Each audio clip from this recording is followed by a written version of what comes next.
Hallo Leute, Samstag. Wer von euch hat ein Video gemacht? Ich würde ja gern, aber meine Mama hat gesagt, wenn ich meinen Saustall nicht aufräume, dann darf ich nicht mehr raus. Ich habe leider keine Zeit. Mein Problem ist, ich habe mir so wehgetan beim Gitarre spielen. Ich mache heute gar nichts mehr. Guckt mal, aua. OT kommt sofort, steht aber, was tut es, weil mein Akku ist gleich.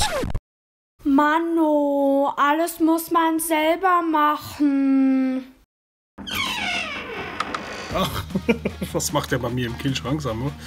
Schneller als dass ihr da seid. Aber heute wollen wir doch mal ein bisschen ernster werden und nicht immer so viel Quatsch machen wie sonst in unseren Samstagsvideos. Wir müssen mal ein bisschen seriöser werden. Seit Ende von unserem Crowdfunding-Aktion, wo wir ins Leben gerufen gehabt haben, ist ja jetzt eine Menge Zeit vergangen. Der eine oder andere wird sich bestimmt daran erinnern, wir haben damals aufgerufen, uns zu unterstützen, damit wir wieder eine CD aufnehmen können. Aus eigener Kraft hätten wir es diesmal nicht geschafft, weil auch uns die Krise, wie viele andere, viele große Steine in den Weg gelegt hat. Es hat uns total überrascht, dass so viele Leute mitgemacht haben, dass so viel Geld zusammengekommen ist und dadurch haben wir natürlich viel mehr Geld in unser Projekt stecken können, wie ursprünglich mal vorkalkuliert war. Und an der Stelle nochmal vielen Dank an jeden von euch, der da mitgemacht hat. Wir waren natürlich auch nicht nur faul rumgesessen, sondern sind direkt angegangen, damit wir den Traum quasi wahr werden lassen können. Wir haben viele Songs ausgesucht, zu viele Songs ausgesucht. Wir haben alles schon eingespielt, schon lang. Es ist alles vorgemischt und liegt zum Großteil schon im Studio. Diesmal haben wir alles in Eigenregie gemacht und in Handarbeit, also nichts mit Häkle, Stricke, wie das Zeug heißt, sondern ihr wisst schon richtige Instrumente und so. Und haben diesmal bewusst auf einen Produzent verzichtet, weil wir gesagt haben, wir gucken mal, wie das ist, wenn man das selber macht. Und ich bin sicher, es wird euch gefallen. Wir sind auf jeden Fall begeistert. Gute Aufnahmen sind das A und O, aber dafür haben wir unsere 3 Geheimwaffen, Karsai, Erbach und Franken, die unser Studio eskalationsfähig schnell Bechi davon abhalten, irgendwelche Mikros, Knöpfe oder gar den Mac zu berühren. Für den Fall, dass er es doch irgendwie geschafft hat, haben wir uns zwischen einen echten Vollprofi an Land gezogen, der das schon seit Jahren richtig geil macht. Ihr kennt seine Sounds von unter anderem Crematory, Palace aus Speyer oder Scapegoat, für die er auch schon die Alben gemischt hat. Aktuell sitzt er in unseren letzten Songs und schwitzt wie ein Weltmeister, aber dank seines Kläranlagenmodus in seinem Pult schafft er sogar irgendwie Monchis Gesang gerade zu ziehen oder Christophs Bassgeschrammel unauffällig in den Hintergrund zu mischen. Die Zwischenergebnisse sprechen für sich, es wird richtig geil. Was? Wer hat unsere CD aufgenommen? Gerhard? Markin? Gerassi? Ja. Ah, stimmt, der hat unsere CD aufgenommen. Der Alex hat schon wieder vergessen, gell? Auch für das Artwork von der CD oder die grafische Gestaltung haben wir uns professionelle Hilfe geholt. Vielleicht kennt der eine oder andere von euch ja die famosen und vollkommen durchgeknallten Geld@Nelt.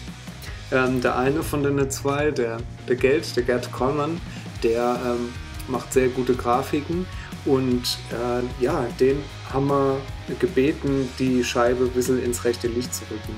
Er sitzt jetzt gerade noch an der letzten Striche dran und wir können so viel schon mal sagen. So gut haben wir jetzt noch nie ausgesehen und werden wir wahrscheinlich auch nie wieder aussehen.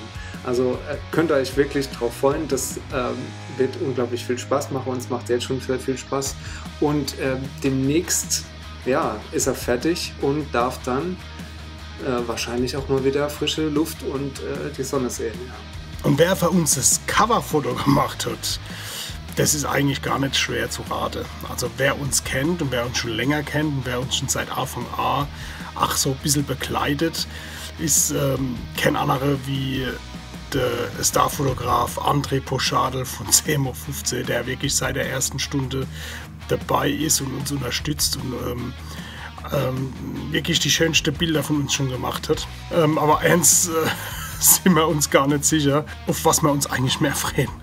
Auf das Coverfoto oder auf die Making-of-Bilder, die irgendwann vielleicht auch hier erscheinen werden, im Samstagsvideo oder irgendwo im Internet auftauchen. Und deswegen haben wir gedacht, zeigen wir euch heute schon einmal einen klitzekleinen Ausschnitt von unserem Cover. Ihr dürft nämlich gespannt sein, wir verraten aber auch heute schon einmal den Namen von dem Blatt. Der Titel ist gefährlich, genauso wie das Cover gefährlich ist. Zusammengefasst kennt man sagen, wir sind auf der Zielgerade, also quasi auf der letzten Meter, und wenn das alles klappt, dann dürfte das ein Aprilscherz werden. Es wird natürlich Corona-bedingt keine Release-Party geben. Ich denke, das ist aber jedem von uns klar. Das Jahr ist es halt so. Und wenn alles da ist und wir das in der Hände halten und baldigst aufhören zu zittern, gucken wir, dass das so schnell wie möglich bei euch in der Briefkaste landet. Ihr habt es verdient. Vielen Dank nochmal an der Stelle für eure Geduld. Und es wird auch die Möglichkeit geben, die CD online irgendwo zu beziehen.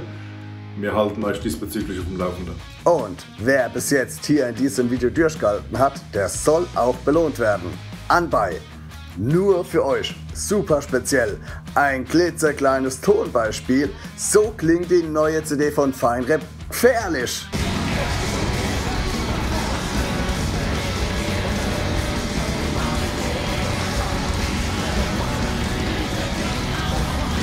Okay, so wird sie klingen, wenn man alle Lieder gleichzeitig laufen lässt.